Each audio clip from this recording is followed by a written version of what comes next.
Perfect. And then we're live now. And then at the top of the hour, I'm going to bring up the title page, and then we can kick things off. So okay. So Beth, where are you located Right now? Beth, yeah, where are you located? In Westminster. Oh, okay. Yeah, great. I'm in Westminster. Yeah. So I'm in my home office right now. So perfect. But you recruit mainly, do you recruit nationally, globally? I mean, nationally. where are your clients nationally? Great. Yeah, nationally for sure. I have some clients in Canada. But you know, travel really does inhibit having anybody really outside of the country. And I just haven't really committed to, you know, do I really want to travel to, you know, other parts of the world for interviews. And the way I typically work with my out-of-state clients is I do phone interviews for the first round, Zoom interviews for the second, and then I have to meet this person in person. Oh, yeah. I mean, yeah, you got to sit across the table. The amount of C-suite that I've interviewed that have been loaded, I mean, alcohol, whatever they're on, is alarming.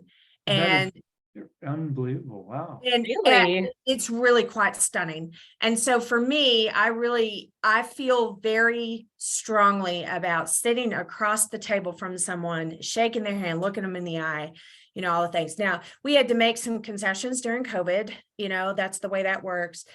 At the end of the day, though, it's really about my comfort level since my name's on it, right? And I prefer to be able to have a minute to sit across the table from them. I think it's important.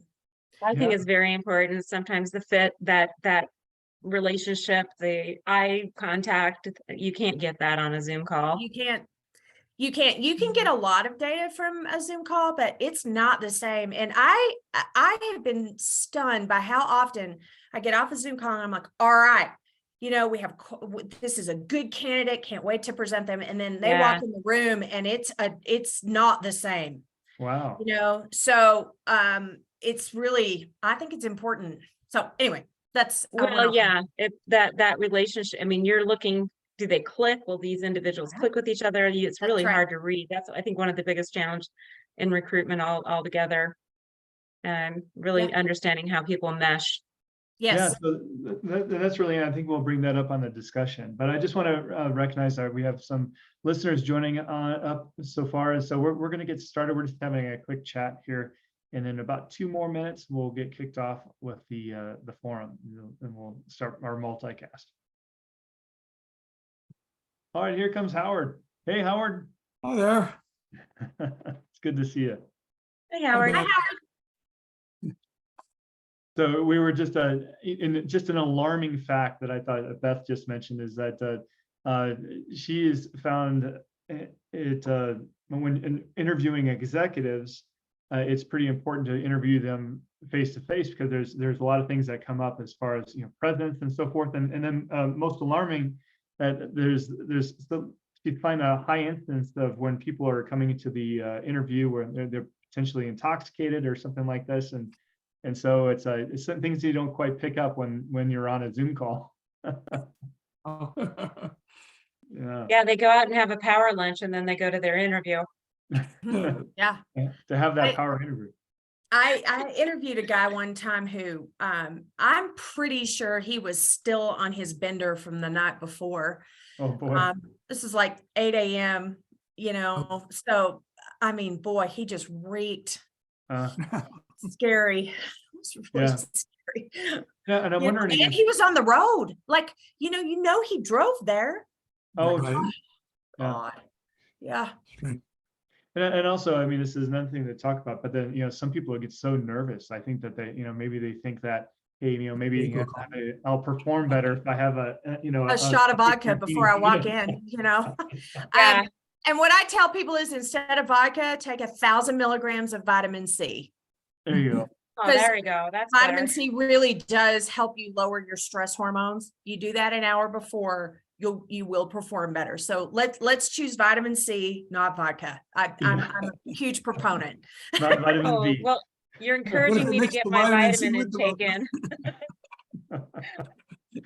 Okay, well, just to stay on time because we are at the top of the hour, so I need to get going. I know we're having a great time here with the conversation, but here we go. I'm going to go ahead and start sharing the screen here, and we'll honor everybody's time. And if you just be patient with me just one moment as I start the multicast, and then we'll get going here. And let me just perfect and all right, so I think we're all set for the broadcast, and so I want to welcome everyone to the People Strategy Forum. Today we have a very special guest, a good friend of mine, and a great topic for the end of the year and in coming into the new year: attracting and retaining your best people. So as we get into this a little bit about the People Strategy Forum itself.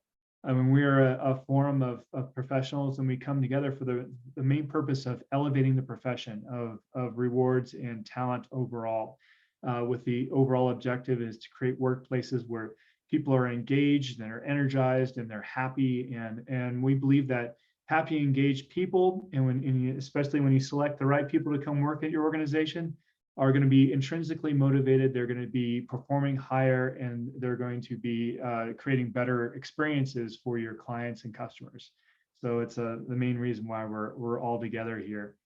Now, just a bit of about our hosts today. And so we have Wendy Graham here, which is back from hiatus. Wendy is you might notice that she has this wonderful glow on her face. She's been down in Mexico doing some diving, and so it's great to have her back, and so welcome, Wendy. And then we also have Char Miller, who Char is one of our she's a serial entrepreneur. She has many businesses that she started over the years, and she also comes from a deep expertise as a chief people officer at some large healthcare companies, and so she brings a wealth of knowledge here as a people expert. And then, of course, we have Howard Nizewitz. Howard Nizewitz, we work together at CompTeam, and we've had a long history in the financial industry. When about 10 years ago, we were both at Barclays and so forth. And so it's great to have Howard here as an expert on both compensation and rewards. And also he's a system expert, knowing how to select systems, how to put them in and make them successful. So we're all automated today. But most importantly, I want to invite Beth Smith. Beth is the president of A-List Interviews. She is an author. I know she's got some great books out there, and she's also working on more. So if you're a reader of Beth Smith and expect some more good books coming out here in the next year or so. So she's also an excellent speaker. She's been on the Vista circuit and speaking to a lot of small, medium-sized businesses across the country and also in other countries as well. So I'm very fortunate to have her here today. Beth is going to talk to us about, well, as I mentioned before, attracting and retaining the best people. And so that's, like I said, a super important topic of what we got today. So Beth, can you tell us a little bit about how you got started in the sourcing business? Yes, I certainly can. I owned a restaurant in Boulder, Colorado, right across the street from the University of Colorado. And I hired a guy to help me manage the place. He let in 2 underage football players. They were accused of a felony. This was one of the incidents in the Colorado football recruiting scandal, and it made national news. The next day, the Boulder Police Department walked in and they told me I was going to lose my license. And I said, is there anything that I can do to change that? And I had a Boulder detective lean across the table, point his finger at me and say, you have to learn how to hire better. And I said, okay. So I read every book I could get my hands on. I looked for classes. They don't really exist. And I finally realized, I'm on my own, and I launched this enormous research project. So I had to hire about 30 to 40 people per year. I saw their resume, I interviewed, I hired, I trained, and I managed. And I spent the better part of that 4 years. I interviewed over 1,000 people. I hired about 150 of them. And I looked for themes. What do I need to know in a 15-minute interview or less that would help me predict this person's future behavior? And that is the process that I created. We sold the business in 2006. I sat on the couch for a full year. I watched lots of Law and Order, played Free Cell on my phone. Thank God Facebook had not been invented, or I'm not sure I would have ever gotten off the couch. And then one day I thought to myself, you know what? I've figured out some things about this hiring gig and I need to go out and teach it. I launched A-List in 2007. Since then, I've interviewed almost 20,000 people in my career, and I have a 91% retention rate for employees after a year. So that's how I got into this mess of the Boulder Police Department told me I had to. And I said, okay. Okay, I just have to say that is one of the most amazing stories I've heard on this forum ever. Did I not tell this the last time? Yeah, well, yeah, I guess maybe this time it really resonated with me. I guess I have to say, I just love that. It's so true. Wow, good for you. Congratulations. Thank you. And quite a statistic on a retention rate. That's incredible. Yes. And I have some of my organizations who have upwards of 95, 98% after a year. So it can be higher. It just depends on how they take the process and absorb it through the whole entire organization. And, you know, sometimes sometimes that happens, sometimes it doesn't. So. So I imagine it's kind of balancing the amount of hiring rigor that you have and with the candidate experience. And so how do you balance those two aspects? Yeah, that's a great question. The best way to make a great candidate experience is different than what most people think it is. So a lot of people will say, oh, I create a good quality candidate experience by saying things like, how was your commute? Can I get you some water? How are you today? Right? Which is chit chat. And chit chat works outside of the interview. It does not work in the interview. So the way to create a great candidate experience is by giving them a deadline as to when they will have answers. That's what's important to them. So the spiel that I give to every single candidate I interview after the first interview is this. Wendy, thank you so much for interviewing with us for the people strategist position. You will have an answer from us one way or the other by Friday at 5 o'clock. I will either send you an email that states we're moving on with other candidates, or I will call you and get you scheduled for a second, longer, more technical interview, but you will have an answer from us by Friday at 5. We have a great deal of respect for the people that interview for us. We know you need answers. We're going to get those answers to you. We just need to finish up our process and you'll have an answer from us one way or the other by Friday at 5. Okay. I wish you would have talked to my daughter's employers, because that was the experience she had, is zero understanding with what the timeline is. Zero. So you do that at the beginning of the conversation? So what I tell them in the very beginning is I say, you will, before you get offline with us today, I will give you a deadline as to when you have some answers from us. And then what that does is it lowers their stress level, because this is the thing they're thinking about in the back of their mind of, oh my God, I'm going to interview with these great people. I adore them and I really want this job and I'm never going to hear back, because we know that, right? So in the back of their mind, their biggest concern is, when am I going to have an answer? And so when I say to them at the very beginning, you're going to, before you get offline with us today, you will have an answer from us as to when you will have some answer, or you'll get, I'll give you a deadline as to when you have some answers. And then at the very end of the interview, that's the spiel that I give them, is you'll have an answer for Friday at 5, or Monday at 5, or Tuesday at 5, or whatever the company process works with. But it's no longer than 48 to 72 hours. So because it allows people, I'm sorry, Howard, I talked over you. No, go ahead. Go ahead. I was just going to say what it does for the candidates is it allows them to move on if they're not going to get this role, so that they can quit thinking about it and they can put their energies elsewhere, right? And what it does for the employer is it keeps your pipeline moving. There's all these other people that want to interview. There's all these people in various phases of the pipeline, and you need to keep on top of movement. It's important for all parties involved, and it's respectful. And so when you are respectful to your candidates, you will be shocked. I get thank you notes for rejection letters every week. My clients sometimes have gotten business from rejected candidates because of their ethics and their integrity by treating them as by how they treated their candidates through the interview process. Now, let's talk about real quickly why we do not let candidates know, because this is, instead of blaming people, I want you to know that this is human biology. We are biologically wired to connect. Brene Brown has beat this into us regularly. This is how our species has evolved. This is how we've lived. We need each other. We have to connect, okay? Hiring is not about connection. Hiring is about rejection.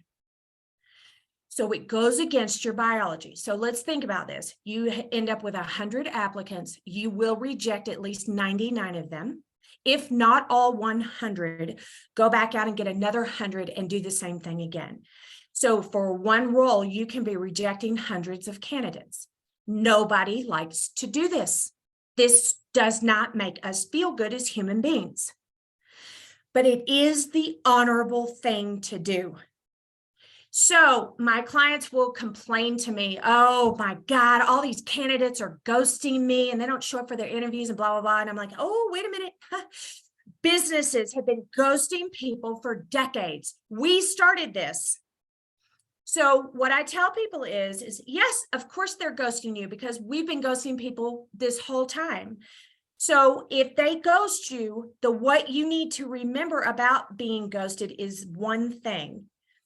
They don't want the job. They're giving you an answer. So instead of trying to cajole them to come back and interview, let them go. Part of the candidate flow. So let me ask you this, because in my personal career, I've gone through experiences where it took an organization months and months, and Yes. they were interested, but it just dragged on forever, and it was Yes. a horrible process. So before you take on assignments, is this something you establish with companies up front in terms of the response? Okay. Oh, yes. And when I'm running a search, we meet those deadlines on their behalf. And when we do that, what it does is it encourages candidates to send us back these nice emails of thank you so much for just giving me an answer, because nobody does that out there. So then what that does is it helps my clients feel better about doing it. And so then they take on the process of, sending out the rejection emails. And it's a copy and paste thing, Howard. This is not a hard thing to do, but what it does, and I talk to my clients all the time, this is marketing. When you treat candidates well in the interview process, you are taking care of potential customers at their most vulnerable. When you do that, they'll never forget it. Right. And then conversely, if you have a bad experience, you take that away. Not only you take it away, but you communicate it to all your friends and family. I have a very good friend of mine who was treated horrible. He is a high-powered technological manager. He now works for Oracle. He's absolutely fantastic. He's got people skills, and he graduated from Carnegie Mellon with an MBA in honors, right? He's a sharp guy. And there's a healthcare company he will not have anything to do with because of how crappy they treated him as a candidate. And he is just appalled by all of this. So, and again, I don't want to spend too much time focusing on the bad part of all of this, but every person I have ever had a conversation with, Howard, has had an experience like this with at least one, if not multiple companies that have treated them like crap, right? And so ultimately, the message that I'm putting out into the universe is, if you don't take care of your candidates who are potential customers at their most vulnerable, I don't know that you'll be successful in business. Or at least not as successful as you could be. That's right. Yeah. I think that's a great point of thinking about this process as part of the marketing process. Absolutely. Because we're creating an experience for people, and this is some of an outsider's first look inside of the operations of a company. That's right. That's right. Mm-hmm. Very important. Well, so switching topics a bit. I mean, I would love to hear about your impression of the hiring climate today, because I think that there's a lot of misconceptions out there. We just got through this period of rapid hiring, a lot of movement in the marketplace, and then of course there's been some higher inflation, and then there's the thought of a slowing economy and so forth. But what's really going on out there right now? So there's a couple of things. One, and Char and I were just talking about this earlier today, that there was an article that just came out, I think it was yesterday, talking about how, people are talking about us being in a recession, but the labor market is not showing that. People are actively hiring, even what is considered the slowest hiring period of the year, which is the month of December, which is a whole nother tangent that I could go on. We're seeing a lot of people hiring. We're seeing a lot of growth, a lot of expansion. So I don't know how that's going to play out later, but right now I'm not seeing a lot of that. There was another statistic that I saw, and I think it came out from Monster, talking about 50% of people who left during the pandemic are considering or have already gone back to their former employers. So I'm wondering if there was this myth out there that candidates got to have their pick of jobs, and I'm sure that there are some that had that experience, but for 50% to consider going back to a former employer or having already gone back there, that tells me that there's something broken within the recruiting process. I know for a fact, there was a friend of mine who is a phenomenal controller, and her company got bought out. So she took a month off and she starts looking for a job, and her resume's great, all the things. And she called me 3 months later going, I haven't gotten a single phone call from the jobs, and I'm really surprised with my contacts and all the things. And I said to her, why don't you go around the job board and contact people, see the job ad online, and then contact the company directly. She did that and had a job within 3 weeks.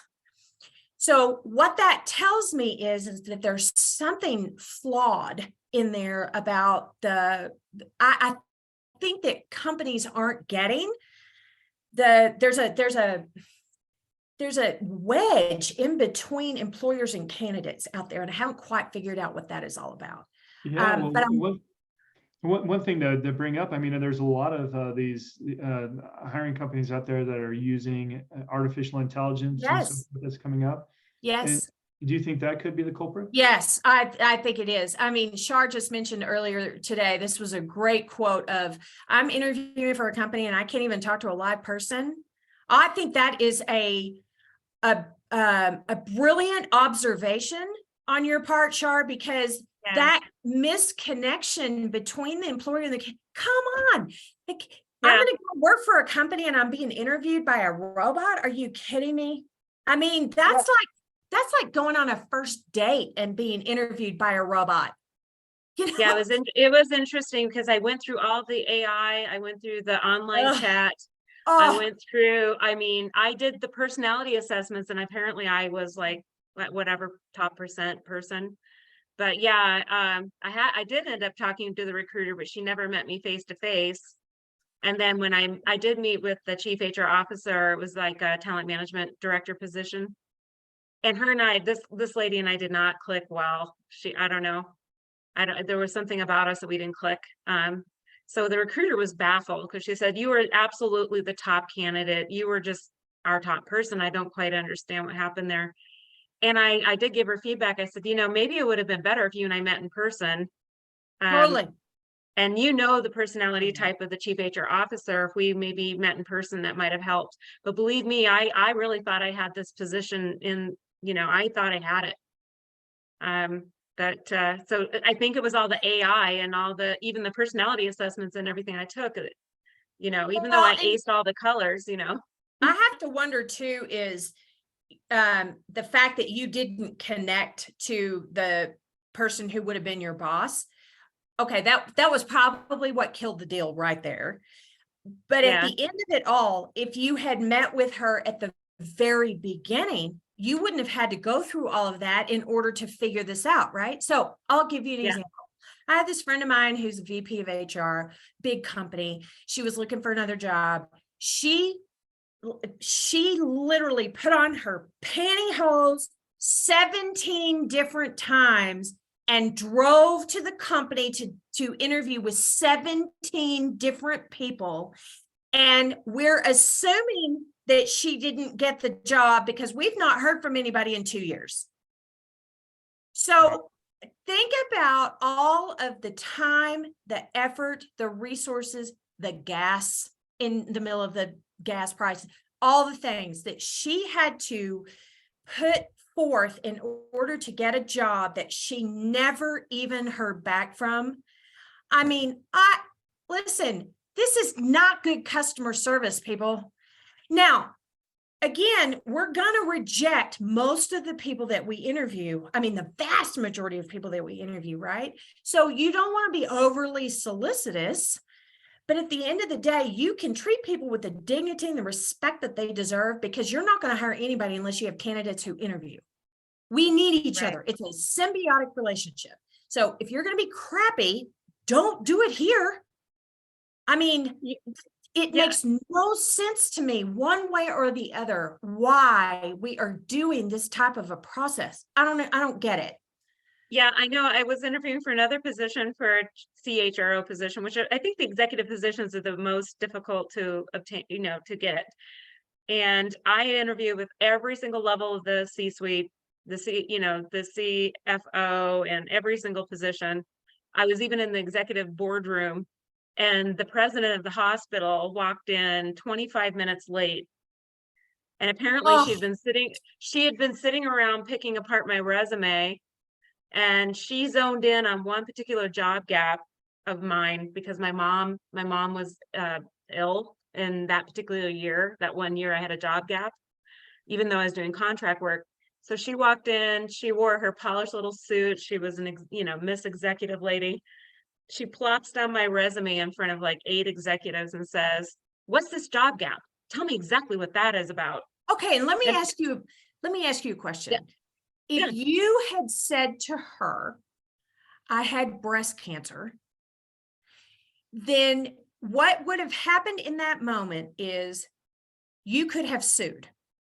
Yes. So what I she ended up saying that my mother died. I mean, it was a humiliating and embarrassing, but I had to say my mother died, and I took time off to take care of my mother in her critical stages. I know, it gives me chills, and I had to say that in front of 8 executives. It was so humiliating and painful, It's just, it's rude.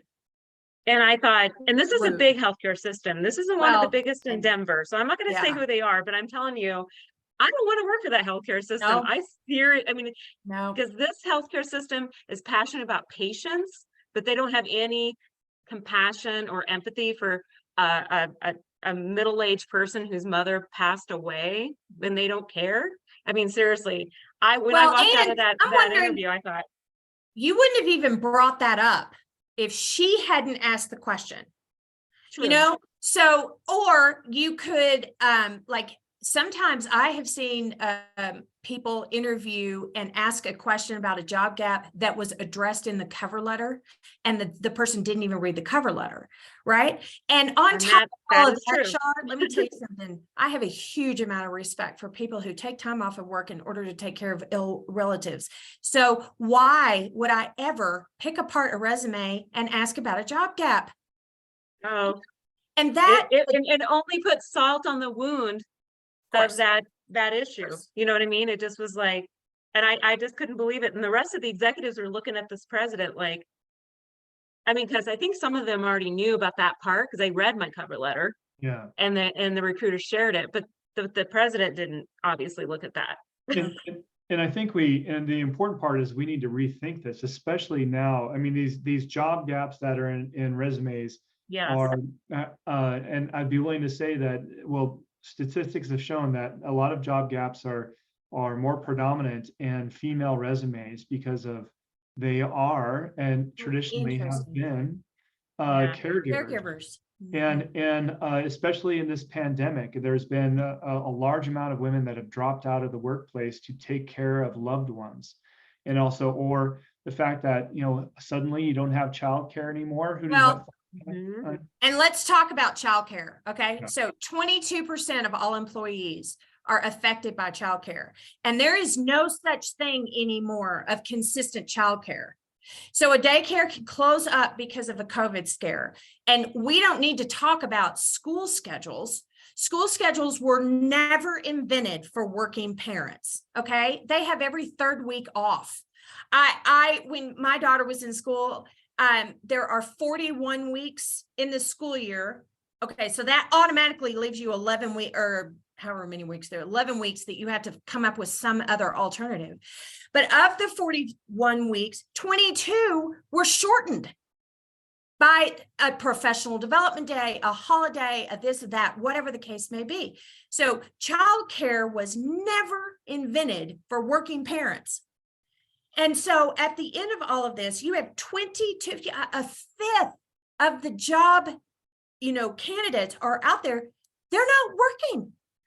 And on top of all of that, now childcare is so expensive that unless a woman is making considerable money, it doesn't make financial sense for her to be in the workplace.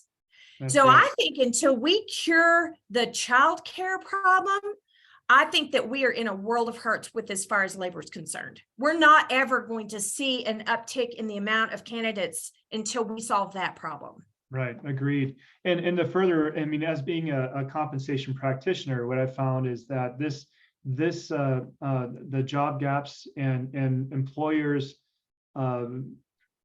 judging people based on their gaps in yes. resume is disproportionately hurting women Agreed. because of their traditional roles and it's holding them back in their careers. And this is something that we really need to stop.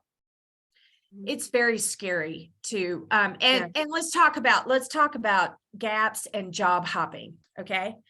The term job hopping was created by my parents' generation, where you worked for IBM for 45 years and retired with the gold watch. Okay. Well, that doesn't happen anymore. A. B, companies can't afford retirement plans anymore because they're so expensive. 3, I read this statistic that if you're not changing jobs every 2.5 to 3 years, you're leaving salary on the table. So 4, we're a much more mobile society. We are moving to different places. We are living different ways that we did when my parents were, working and all the things. So there are so many differences, but we still look at resumes with the same view and the same filters as they did in the 40s. How does that benefit us? It doesn't. Yeah. It does. In addition, we're in a sandwich generation as well. So we have kids and parents. Our parents, and that particular example of mine, I had kids, teen kids, plus and a lot of tragedies going on in that area, plus the mother factor, plus trying to negotiate, coordinate all their, living for everybody. And so to be picked apart when really I was a superwoman, really. And so I think a lot of these candidates are super people because they're really juggling so many different hats. And this person might be highly qualified because not only could they handle all of those aspects at the same time, plus hold down, this whatever position. So, I mean, why do you think that recruiters or we don't dig into that detail because we're so afraid to talk about personal circumstances with candidates? Because that is a personal circumstance. And why do you think that happens? There's a couple of things. One, so let's look at where we spend our dollars, our hiring dollars, okay? We spend dollars on recruiters and we spend dollars on management training. What we do not spend dollars on is what actually happens in an interview between a potential employer and a candidate. Nobody talks about that. So there is a book called Hiring and Keeping the Best by a guy named Martin Yates. It was written in 1994. And in his prologue, he says that interviewing is a dirty secret in corporate America. So I'm paraphrasing now, where we put people in charge and we demand that you hire your own team, and then we're going to hold you accountable for that team. We don't ever give you the skills to run an interview effectively. And there is this myth that HR people are better at interviewing than anyone else. And I tell them that is not true. And I'll tell you why. Hiring cannot be delegated, just like exercise cannot be delegated. Sam, my doctor says I need to exercise more. So would you go out and run a 5 mile for me today? I would really appreciate that. And, make sure you run really fast I'd like the interval training, please, where you run really fast for 3 minutes and then you slow down for 3 minutes. That's what I would like for you to do for me today. That'd be awesome if I can outsource that. Wouldn't that be great, right? But you can't. I'd be super. I'd be like would be Superman. super amazing, right? I would be built. You cannot outsource hiring, and here's why. Even me, as a hiring professional, again, interviewed 20,000 people in my career, right? I cannot hire for you. What I do is I facilitate a process in order to help you attract and hire and retain the right person for you, right?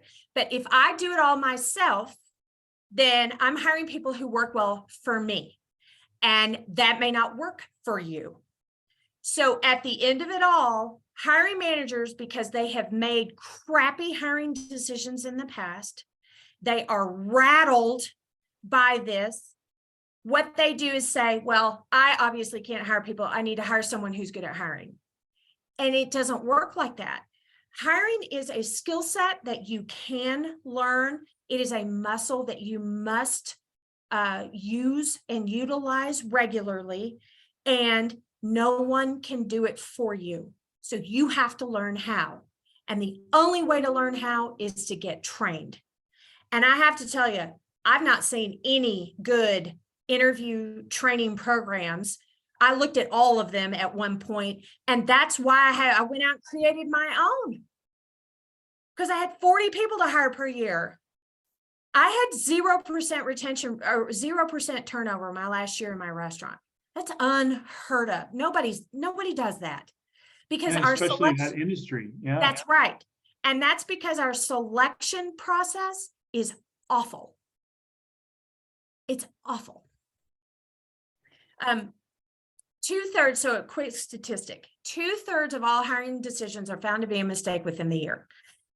Peter Drucker is the first one that I've been able to find he's credited for making that statement. And I found it as early as the 1980s. Career Builder actually emulated that same statistic in 2016. Okay. We have 1 billion more people on the planet from the 80s to 2016 with the same hiring statistic. In other words, we're getting worse at this, not better. Something has to change. And what I would recommend is we scrap the whole thing and start over.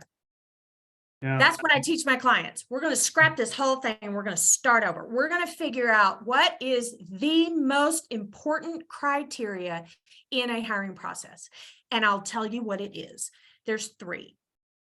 The first one is, can they manage their own conflicts at work? There's 2 types of conflict at work. There's conflict with your peers. There's conflict with your boss who can fire you. Those are 2 separate skill sets. If you cannot manage at least one type of conflict in the workplace, then guess who has to manage that conflict for you? The boss. Okay. So, Char, Sam did not meet his deadline and I'm having to pick up the slack because he is not doing it as much as I am. Now I'm working harder and I'm having to carry this whole thing on my shoulders. And I need for you to go in here and talk to him. Okay. So now what Char has to do is she has to go and deal with Sam. Okay. So in other words, she's not running a business. She's running a daycare. Right. That's the first thing. If they can't manage their own conflicts at work, then the boss has to do it for them. At that point, you might as well not even have them do the work yourself. Yeah, I This- totally agree. The second criteria, can they do the job you're asking them to do? Okay. And that doesn't mean they've done the job before necessarily. It means, can they do it? And are they willing to do it? Okay. So that's a skills-based interview. And then the third is, do they love the job that you're offering? If they don't love the job you're offering, they're never going to be a problem solver. They're never going to take ownership of the job. I'll give you an example. I interviewed an electrical engineer, which by the way, are very hard to find these days. He had a PE, which is even more difficult to find. And he had worked for all the big guys, right? I mean, he'd been at Jacobs Engineering for a long time. He'd done all the things. And we interviewed him twice. And I'm like, where is this guy's passion for this job? Because the whole time we're interviewing, he's like, I've missed deadlines before. I've had crappy clients before. You know, all the things, right? And we called him Eeyore. I mean, he was such an Eeyore. And then finally, I asked him in the third interview, if you could have any job in the world you wanted, what would it be? And this was exactly he was sitting kind of like this. And all of a sudden he went, I would be a ballroom dance instructor on a cruise ship. You can't make this crap up, people. That's I right. swear. It was so amazing to watch this transformation that came over him. So we didn't hire him. He doesn't want to do engineering. Why would you hire someone that doesn't love the job you're offering? You have those 3 criteria with a resounding yes, you will have a successful hire. So say them again. What's the 3? First, how you manage your conflicts at work. Right. Second, can you do the job I'm asking you to do? Mm-hmm. Third, do you love the job I'm offering? Okay. So key. You have a way of saying this in a very simplistic, straightforward way. And I've been doing this for going on to 30 years. And I love your approach, Beth. It's very refreshing because I've been trying to figure out, new and progressive ways to recruit. And we'll talk about TMA later, which is a way around competencies and passions and talents, but I love your approach and attitude about training the leader to be able to hire for themselves and know it's not just an HR job. No. And I have been that HR person with 3,000 employees under my wing. Yes. And I was like, there's no way I'm going to be able to hire with the vacancy rate at 22% or whatever it is. There's no way I can do that successfully. And then the costs associated with turnover and hiring. So I think what you're doing is great. And so you do conferences, leadership training, training for leaders. Yes. And then do you also support candidates too, or mainly leaders? No, I don't support candidates. And the reason I don't support candidates is because I think it's a conflict of interest. True. So my companies are paying my fee. So if I turn around and I advocate a particular candidate for them who is not or is paying me, I'm getting paid from both sides of the fence. And I'll tell you what, I think this is inherently the biggest problem with recruiters is they are taking money as a fee from the employer, but then they're pitching a candidate and negotiating salary on their behalf so that they get a bigger fee. So it makes is for a very sleazy interaction between the recruiter and their clients, which is why no one is loyal to recruiters, because it's a sleazy business. And I'm not saying all recruiters are sleazy. I mean, I'm a recruiter, right? I am saying that there are inherent big issues with the industry that I am working within to see that that's fixed. So I don't work for candidates because I think it's a conflict of interest. I think it's unethical. Well, you know, maybe you and I'll talk, because I do career coaching, so I help candidates, so we'll have to talk. But I think that this is fantastic because you're giving kind of a new approach to employers and talent management strategy. Employers really need to hear. I'm sorry, Sam, go ahead. I just cut you off. Well, and I wanted to address one more part of your question, Sam, and then I'll come back to you. Yes, so for example, I have a car dealership organization in Canada, and I just went up there and taught interview training to all of their general managers. And so what that did is it took the interview process and inserted it in the top of the organization so that it can filter down and to the other hiring managers. There's an international accounting firm, and they were having a managers conference, and I went and did interview training for all of their hiring managers. Their headquarters is here in Denver. And so I met with them and taught them this process. So when you have the same process from top all the way down to the bottom, A, the candidate has a more consistent experience. B, hiring managers can support each other.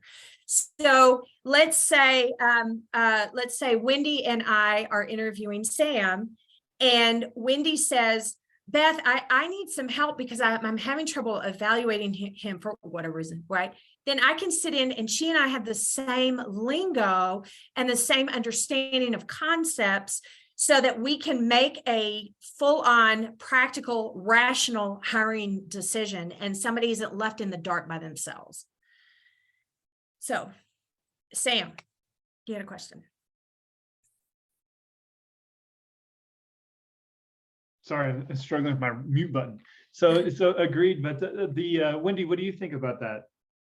Well, what I was curious about, as my earbud drops out, is, you know, Beth, I remember when Sam first introduced me to you, and he's just like, Beth is amazing. She's just really a unique, you know, very unique in her approach. And it's kind of just, I wanted to go on a little more about what you said about how you start from scratch, because you know, I do think you do things differently, and that's what we love. That's what we get geeky about on this forum. And so, you know, we've been talking so much about all the bad practices. I wanted to go back to some of the unique things that you do that are different. For example, you talked about the fact that you still do an in-person interview for the senior level roles after, you know, you've done a Zoom, then you do, I can't remember the order you have, Phone, like Zoom, in person. Yep. phone, Zoom, and then in person. So I think that's interesting in this post-pandemic age. I wonder if other people have let go of that in-person piece. So Yes. I would just be curious to know more about that, but also more about just any other things that you're doing that's kind of different or outside the box, because that's what makes you so good. And I just want our audience to hear more about some ideas, creative ideas. Okay, so let's do an exercise. I want all 5 of you to unmute. And we're going to just do a quick exercise. So I want you to close your eyes.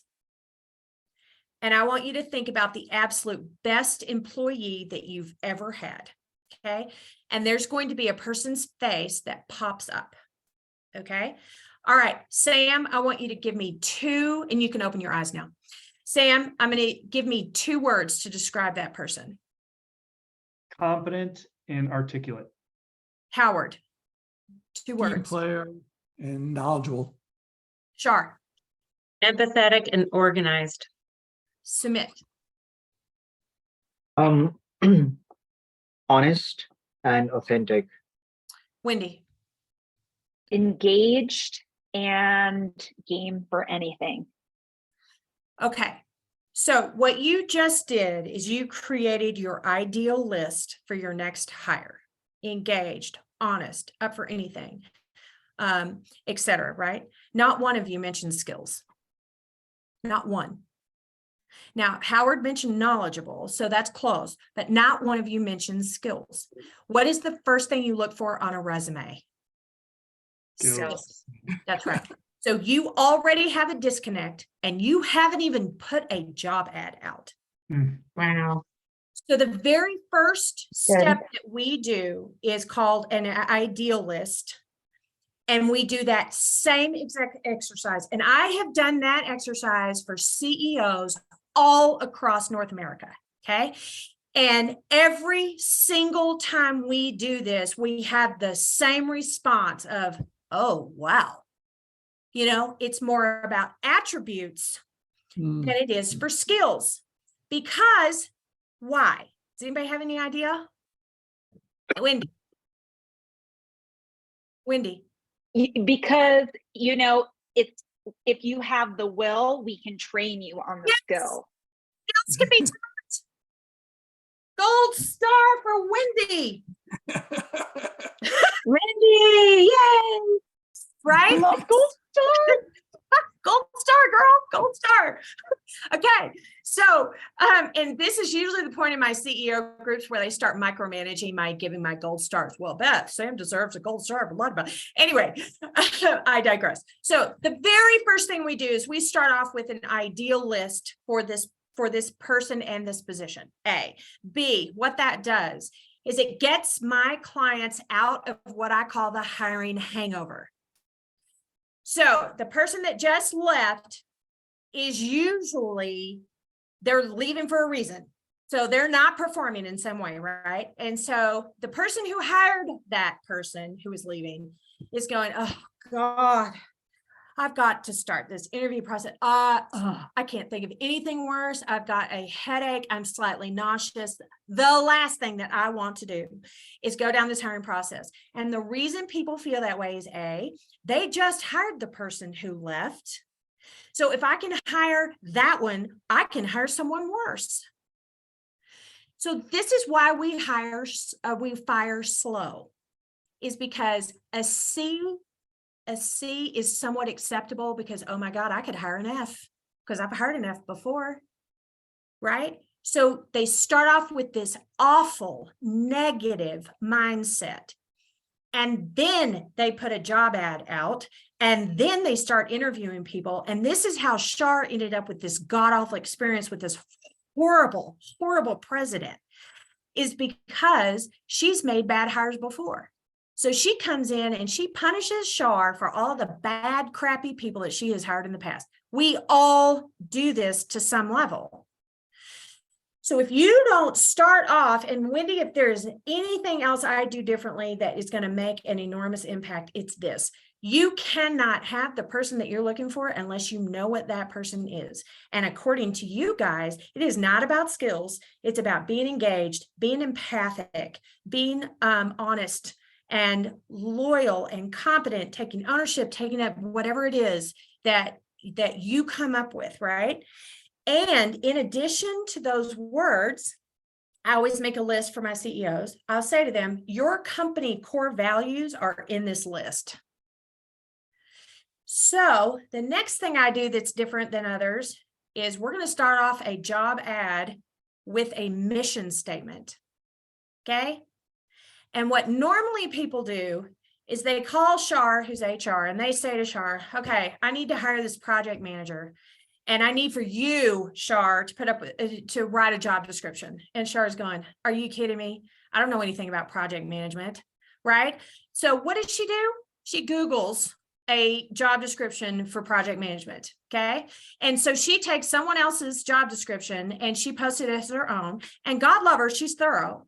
So she's going to send it to Wendy, who's the hiring manager, and say to Wendy, how do you feel about this? And Wendy, because she's in the hiring hangover, barely glances at the thing, sends it back to Char and says, that's fine. You just do you, right? And so You're so right. You're so right. okay, so then what Char does is she takes that 3-page god-awful generic job description and she uses that as the job ad, hoping that she can attract top candidates with this generic job description that has nothing to do with her organization, that she didn't even know if it's accurate, because she can't get feedback from the hiring manager because the hiring manager is in a hiring hangover. Do you see how this is a complete disaster? It is. Oh my Yeah, gosh. I mean, you're okay. giving me chills. You are It's so spot on. disastrous, right? It's absolutely 100% true. Disaster. Okay. And Oh. how do I know this? Because I've done Yes. this before. Yeah, we all You know, have. We all It's have. terrible. And many of our recruiters, even internal recruiters, you know, they have Same thing. their workload. They have 50, 60, 70 positions that they're That's right. trying to recruit for. That's They right. don't have the time or the bandwidth, don't. I know, They to don't. do all these job postings. They don't. And then they get beat on because they can't Yes. hire enough candidates. They Yes. can't hire them within 30 days. They can't get it, those Yes. people, and then people turn over. Oh That's my right. gosh. I think what And you're then- saying is absolutely then- true. I think So we then just the solved the world's recruiter- problems just right here. I'll just. Yes, I know. I'm so like, I'm doing the jazz hands right now for you, Beth. In all seriousness, Sam, this is solving this problem by calling it out what it is. Because what we're doing is we're not having a high-level hiring conversation. We're taking all of the details and focusing on those, right? Instead of saying, look, posting a generic job description is not going to attract like-minded people. So what we do is we start with the company's mission statement. You know, at A-List Interviews, our mission is to, my God, I just blanked on my own damn mission Come on, make statement. a difference in patients' lives. That's one. We can use CompTeam's mission, which is Oh, there you go. we are dedicated to improving the workforce experience by engaging, energizing, and elevating people and companies. Beautiful. So let's take that. Okay. You read that statement in a job ad as a candidate and you're like, oh, finally. Oh my God. Okay. A-List Interviews. We transform the world through the interview process, because when people are in jobs that they love, they make better parents, better children to their parents, better dog parents, and there's less road rage. When you read that as a recruiter, you're trying to hire a recruiter, right? You read that and you're like, oh my God, I want to work for them. Okay. So now you have attracted like-minded people and they're excited. Okay. Then the second line is we're hiring a empathic, honest, knowledgeable project manager to help us enhance and energize our clients. Note to self, right? And then you list a couple of attributes. We're not talking about job duties. Who wants to read about? Most people know what a project manager does. Most people know what a recruiter does. I don't need to read that, right? What I need to read is the things that we are looking for: excellent verbal and written communication skills, takes ownership of the job, is reliable and dependable, they lead with honesty, et cetera, et cetera. Just a few. We're keeping it short. If this sounds like the opportunity to you, please send resume and cover letter to Beth Smith. We look forward to hearing from you. Okay, you read that job ad and you're like, holy crap, who are these people? Right? It's very short. And the reason it's short is because 87% of candidates are applying to jobs on their phone. They are not going to scroll for 20 minutes to read your 3-page dry, generic job description. Never going to work. If you do that, just okay. that, if you lead that way, oh my God. I know we only have 6 minutes left, so. No, Beth, you're- good point. the folks that are joining live are nodding their head and saying this is so true. They're resonating with this Excellent. experience that you've been sharing. So I Good. just want to pass Excellent. that along. Thank you. I'm glad. Yes, thank you so much, Beth. I mean, there's just so much to dive in here, and you make it entertaining and so useful as always. So thank you so much. Thank you. Thank you. Does anybody have any final questions for me before we log off? I'm going to be emailing you those. So thank you so much. Thank you. But yeah, I think a lot of people need to talk to you. And I know Sam's going to ask you how to get a hold of you. Okay. Let me just give you my number. Should I do that now? Wendy, do you want to put it in the chat? So for our listeners, Beth, for our listeners, how do they find your website and your? It's alistinterviews.com, and it's a-list interviews with an S on the end.com. My email address is beth@alistinterviews.com.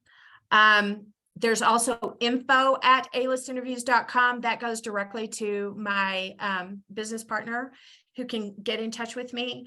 There's a contact page. My phone number, if you want it, 303-818-0555. Nice. Wendy, did you get that? Do I need to repeat it? One more time for the phone number, please. Okay, 303-818-0555. And another number is 0550. That goes to Randy, and he can get to me also. So, but yes, I love talking about this. I could talk about it ad nauseum. I could talk about it 24 hours straight without breathing. So if I went over to something too quickly, feel free to email me and I will clarify. Yes, but one thing you made really clear is that it's important for and leaders to have a process in place, Yes. and so they can follow that. Yes. And doing that consistently is quite important to ensure Yes. that they have a quality hire. So That's thank you so exactly much, right. Beth. Oh, thank you for having me, guys. This was entertaining as always. And I look forward to our next collaboration. Yeah, that's right. Thanks so much. You're a joy. Thank you so much. Thank you, My Beth. pleasure. Thank you. Bye, everyone. See you next week on the People Strategy Forum. Take care.